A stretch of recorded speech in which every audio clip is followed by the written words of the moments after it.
ప్రభువు పేరిట మీ అందరికీ ఈ రాత్రి కాలపు శుభములను వందనములను తెలియజేయుచున్నాను. ప్రియులారా, ఈ రాత్రి పరిశుద్ధ లేఖన భాగమును మనము చదివినట్లయితే, విశ్వాసమును డాలు పట్టుకొనుడి, దానితో మీరు దుష్టుని అగ్ని బాణములన్నిటినీ ఆర్పుటకు శక్తిమంతులవుదురు. ఎఫెసీలకు రాసిన పత్రిక 6వ అధ్యాయము 16వ వచనం. ప్రియులారా, ఈ రాత్రి వాక్య ధ్యానములోనికి వెళ్లే ముందు తలలు వంచి చిన్న ప్రార్థన చేసుకుందాం. మహాపరిశుద్ధుడా, ప్రేమామయుడవైన మా తండ్రి, ఈ శ్రమల కాల దినాలలో నీ పాదసన్నిధికి వస్తున్నాం. విశ్వాసమును డాలును గురించి మేము ధ్యానిస్తూ ఉండగా మా హృదయములను తెరవండి. ఈ రాత్రి కాలమందు నీ వాక్కు ద్వారా మాతో మాట్లాడండి. వాక్యము విత్తుచున్న నీ దాసుడనైన నన్ను నీ సిలువ చాటున మరుగుపరుచుకొని వినే ప్రతి బిడ్డను మీ ఆత్మతో నింపమని వేడుకుంటున్నాం. మా ఆత్మీయ పోరాటములో విజయము పొందే కృపను దయచేయమని యేసు నామములో అడిగి పొందుకొని ఉన్నాము తండ్రి, ఆమెన్. ప్రియ సహోదరి సహోదరులారా, ఈ రాత్రి మనము ధ్యానించబోయే అంశము విశ్వాసమును డాలు మన ఆత్మీయ రక్షణ కవచము. అపోస్తలుడైన పౌలు ఎఫెసీలకు రాసిన పత్రికను మనము గమనిస్తే, ఆయన ఒక క్రైస్తవ జీవితాన్ని ఒక ప్రశాంతమైన ప్రయాణంగా కాకుండా ఒక తీవ్రమైన యుద్ధముగా పోల్చారు. మనము పోరాడుతున్నది రక్త మాంసాలతో కాదు గాని ఆకాశమండలమందున్న దురాత్మల సమూహాలతో. ప్రియులారా, పౌలు ఈ పత్రిక రాస్తూ ఉన్నప్పుడు రోమా బంధకాల్లో ఉన్నాడు. తన కాపల కాస్తున్న రోమా సైనికుడి ఆయుధాలను చూస్తూ ఒక క్రైస్తవుడికి ఉండవలసిన ఆత్మీయ ఆయుధాలను ఆయన వివరించారు. అందులో 16వ వచనములో విశ్వాసమను డాలును గురించి ప్రత్యేకముగా ప్రస్తావించారు. ఆ కాలంలో రోమా సైనికులు వాడే డాలు కేవలము చిన్న గుండ్రని పలక కాదు. అది దాదాపు 4 అడుగుల ఎత్తు, 2 అడుగుల వెడల్పు ఉండి సైనికుడి శరీరాన్ని పూర్తిగా కప్పివేసేది. అది చెక్కతో చేయబడి పైన గట్టిగా తోలుతో కప్పబడి ఉండేది.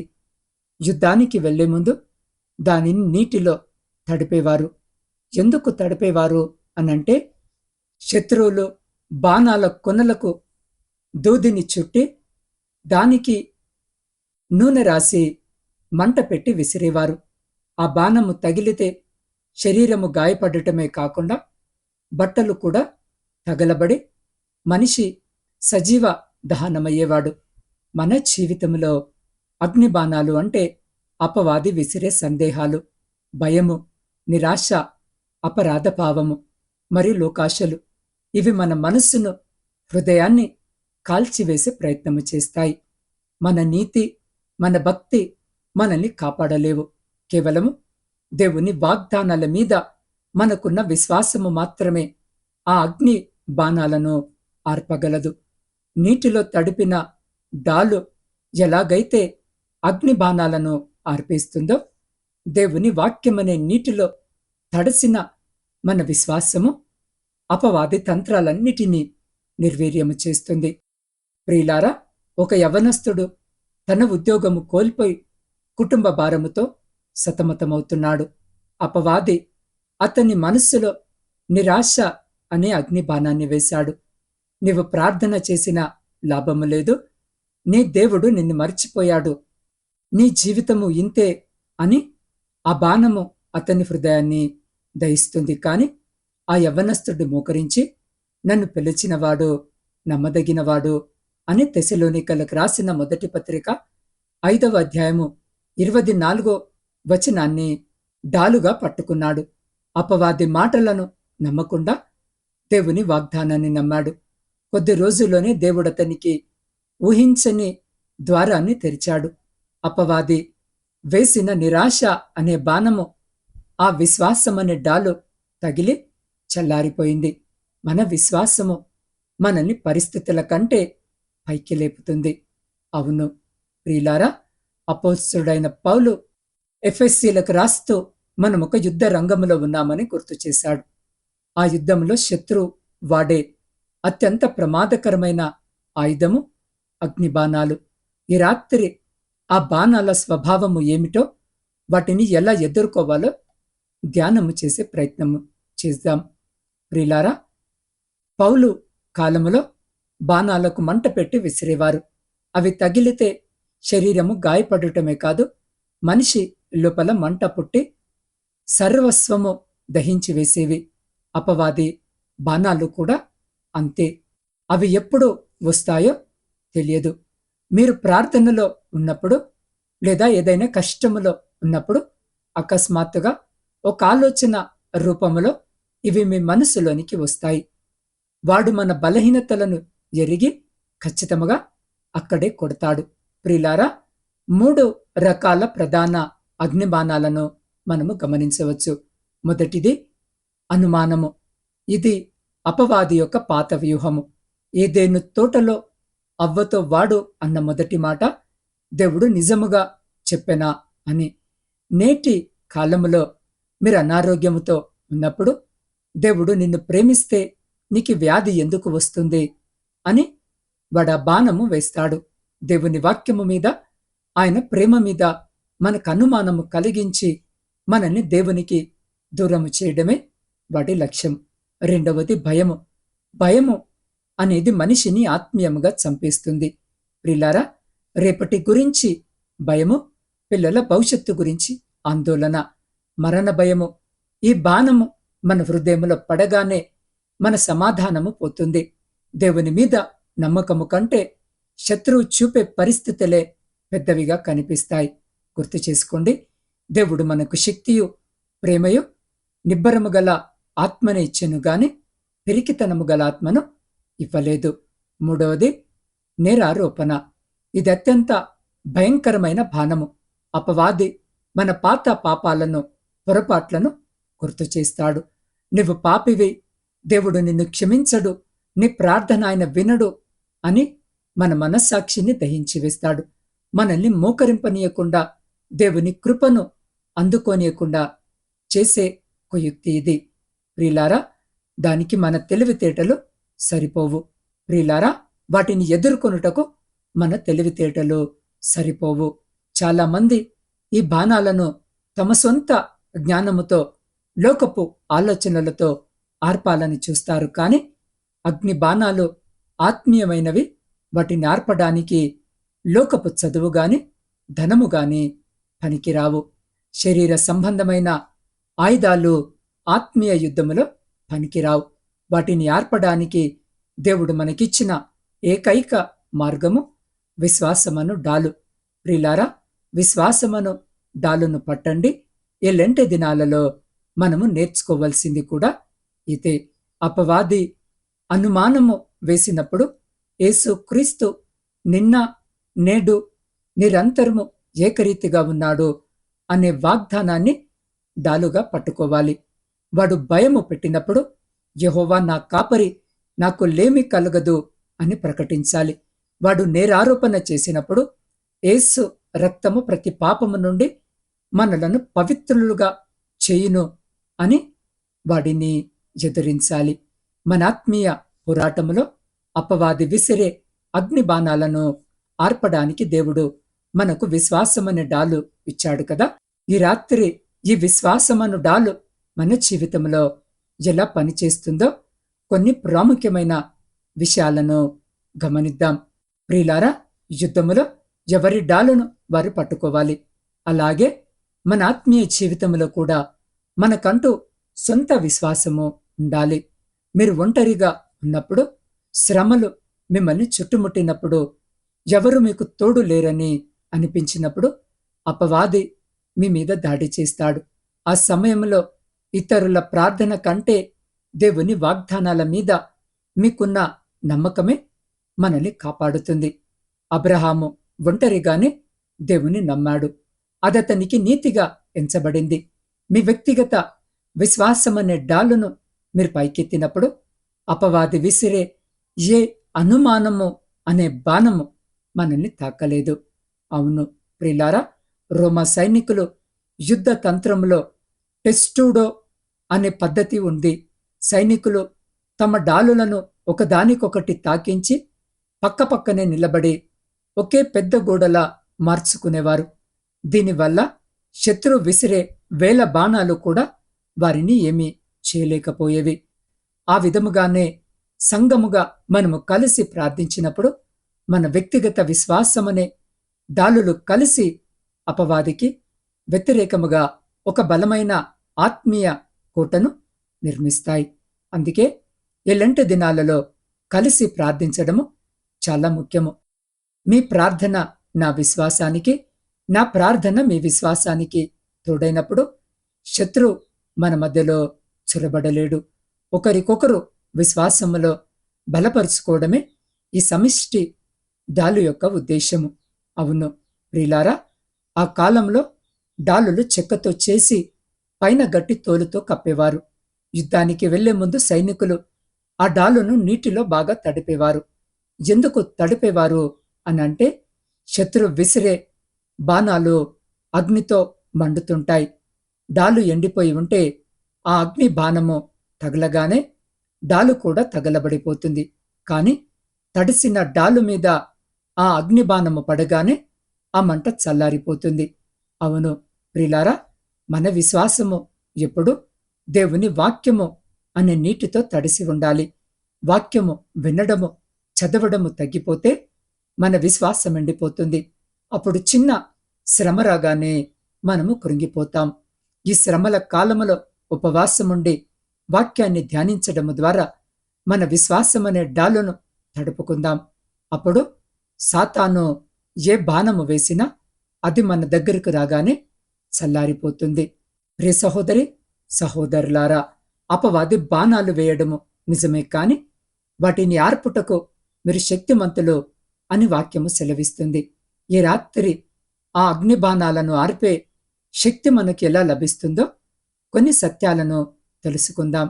ప్రియులారా, యుద్ధ రంగంలో ఒక సాధారణ బాణము తగిలితే శరీరము గాయపడుతుంది. కాని అగ్ని బాణం అలా కాదు. అది తగిలిన చోట మంట పుట్టించి మొత్తము శరీరాన్ని దహించి వేస్తుంది. అపవాది వేసే బాణాలు అంటే సందేహము, కోపము, లోకాశలు మనల్ని కేవలము గాయపరచవు, మన ఆత్మీయ జీవితాన్ని కూడా తగలబెట్టాలని చూస్తాయి. అవును ప్రియులారా, డాలును కేవలము అడ్డు పెట్టుకుంటే బాణం అక్కడే ఆగుతుంది, కాని దాని మంట ఇంకా మండుతూనే ఉంటుంది. అందుకే పౌలు గారు ఆర్పుటకు అనే పదాన్ని వాడారు. అంటే శత్రు వేసిన ఆలోచన మీ మనసులోనికి రాగానే దాని ప్రభావము మీ మీద పడకుండా ఇప్పుడే ఇక్కడే దానిని చల్లార్చి వేయాలి. ఆ శక్తి దేవుడు మనకిచ్చాడు. ప్రియ సహోదరి సహోదరుడా, అగ్ని బాణాలను ఆర్పే అత్యంత శక్తివంతమైన మార్గము మన నోటి మాట. శత్రు ఒక సమస్యను మీ ముందుకు తెచ్చినప్పుడు ఆ సమస్యను చూసి భయపడటం అంటే బాణము మిమ్మల్ని దహించడానికి అనుమతించడమే. అవును, ఒక సమస్య మనకెదురైనప్పుడు నా పరిస్థితి ఇలా అయిపోయిందే అని కుంగిపోకుండా నా దేవుడు దీనికంటే గొప్పవాడు అని మీరు పలికే ప్రతి మాట ఒక నీటి దారలా ఆ అగ్నిబాణాన్ని చల్లారుస్తుంది. అపవాది మీ బలహీనతను చూసినప్పుడు మీరు దేవుని శక్తిని చూపాలి. మీరు దేవుని స్తుతించడము మొదలుపెట్టినప్పుడు అపవాది బాణాలు వాడి దగ్గరికే తిరిగి వెళతాయి. ప్రియులారా, చాలామంది విశ్వాసమంటే ఒక భావము అనుకుంటారు, కాని బైబిల్ ప్రకారము విశ్వాసము అనేది ఒక క్రియ. అపవాది అబద్ధాల కోరు. వాడు మీ మనస్సులో నీకు స్వస్థత కలగదు అని అబద్ధము చెప్పినప్పుడు మీరు మౌనముగా ఉండకూడదు. ఆ డాలును వాడటము అంటే దేవుని సత్యాన్ని బిగ్గరగా ప్రకటించడము. ఆయన పొందిన గాయముల చేత నాకు స్వస్థత కలిగింది అని మీరు ఆ వాక్యాన్ని ఉచ్చరించినప్పుడు ఆ సత్యము అపవాది అబద్ధమనే అగ్నిని ఆర్పివేస్తుంది.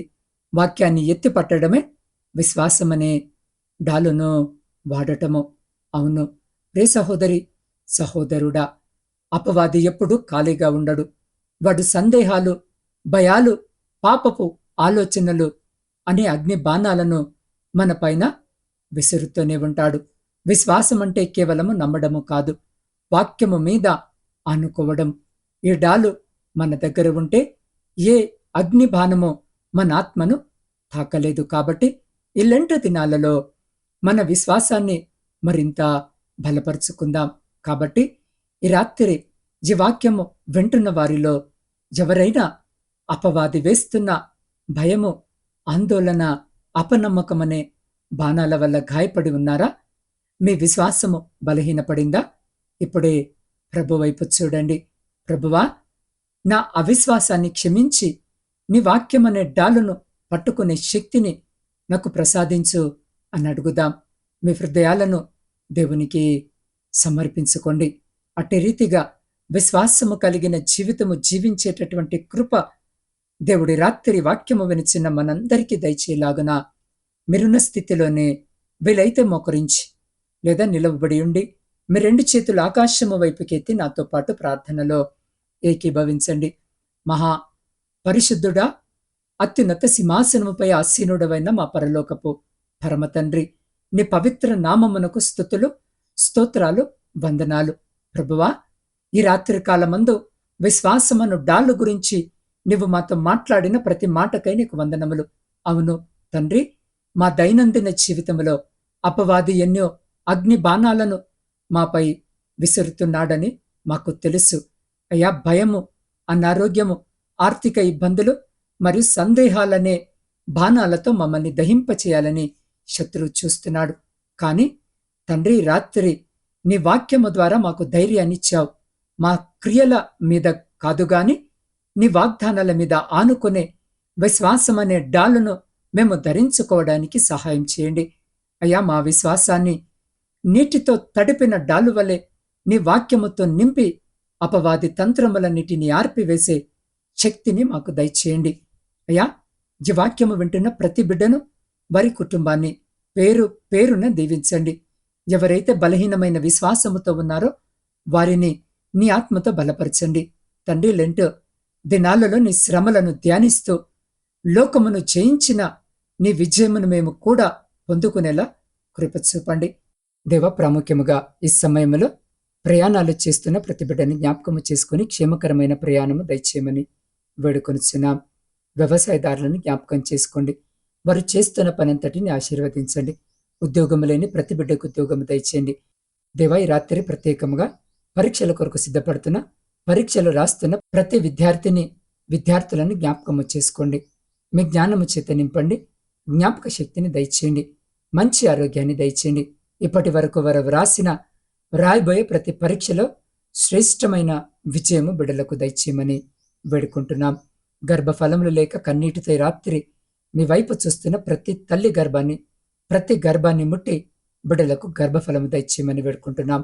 ఆర్థిక సమస్యలు, అప్పుల భారముతో నలిగిన స్థితిలో మీ వైపు చూస్తున్న ప్రతి బిడ్డ జీవితంలో నుండి ప్రతి ఆర్థిక బంధకాన్ని, అప్పుల భారమును తొలగించమని వేడుకుంటున్నాం.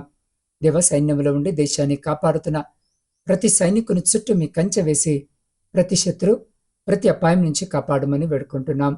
దేవా, కుటుంబ పోషణకై కుటుంబాలను వదిలి పరాయి దేశంలో కష్టపడి పని చేసుకుంటున్న ప్రతి బిడ్డను మీ పాద సన్నిధికి తీసుకొని వస్తుండగా జ్ఞాపకము చేసుకోండి.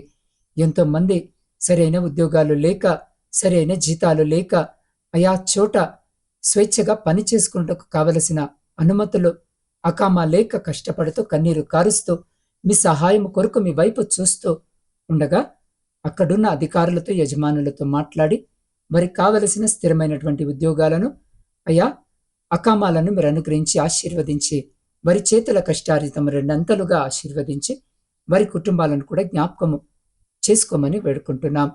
దేవా, మీ సేవకుల కొరకును, సేవకురాండ్రు వారి కుటుంబాలు, వారి పరిచర్య అంతటిని మీ పాదసన్నిధిలో పెడుతుండగా జ్ఞాపకము చేసుకొని సువార్త పరిచర్య అందింపబడని ప్రతి ప్రాంతానికి బిడ్డలను బలపరిచి నడిపించి వారి ద్వారా చోట రక్షణ సువార్త అందించబడి అనేకులు రక్షణ మార్గంలో నడిచే కృపను దయచేయండి. అయ్యా, ఈ రాత్రి వృద్ధుల కొరకు, వితంతుల కొరకు, శ్రమలను అనుభవిస్తున్న బిడ్డల కొరకు ప్రార్థిస్తున్నాం. ఏకాంత జీవితము గడుపుతున్న బిడ్డల కొరకు ప్రార్థిస్తున్నాం. జ్ఞాపకం చేసుకోండి, దీవించండి, ఆశీర్వదించండి. బిడ్డలకు తోడుగా ఉండమని వేడుకుంటున్నాం. సొంత గృహాల కొరకు ఆశ కలిగి మీ వైపు చూస్తున్న ప్రతి బిడ్డ కోరికను తీర్చండి. దేవ, వివాహాల కొరకు సిద్ధపడుతున్న, వివాహాలు జరగక, సరైన సంబంధాలు రాక మీ వైపు చూస్తున్న ప్రతి బిడ్డకు కావలసిన సహాయము దయచేయమని వేడుకుంటున్నాం. ప్రపంచంలో శాంతిని, సమాధానాన్ని కలిగించండి. విడిపోయిన విచ్ఛిన్నమైన ప్రతి కుటుంబాన్ని తిరిగి కట్టుమని వేడుకుంటున్నాం. దేవ, ప్రాముఖ్యంగా ఈ రాత్రి నా ఆత్మీయ కుటుంబ సభ్యులందరినీ మీ పరిశుద్ధ పాదాల చెంతకు తీసుకొని వస్తుండగా వారి ప్రతి ప్రార్థన విన్నపాన్ని మీరు ఆలకించి అంగీకరించి ప్రతి న్యాయమైన కోరికకు సమాధానము దయచేయమని వేడుకుంటున్నాం. దేవా, ఈ వాక్యము విన్న మేము విశ్రాంతి తీసుకోవడానికి వెళుతూ ఉండగా నీ ప్రసన్నత మాకు తోడుగా ఉంచండి. ఈ రాత్రి కాలమందు సుఖనిద్రను దయచేసి రేపటి నూతన దినమున నీ కృపలో చూచు భాగ్యమును మాకు ప్రసాదించమని మా ప్రభువును రక్షకుడైన యేసు క్రీస్తు అతి పరిశుద్ధ నామములో ప్రార్థించి స్తుతించి అడిగి పొందుకొని ఉన్నాము తండ్రి. ఆమెన్.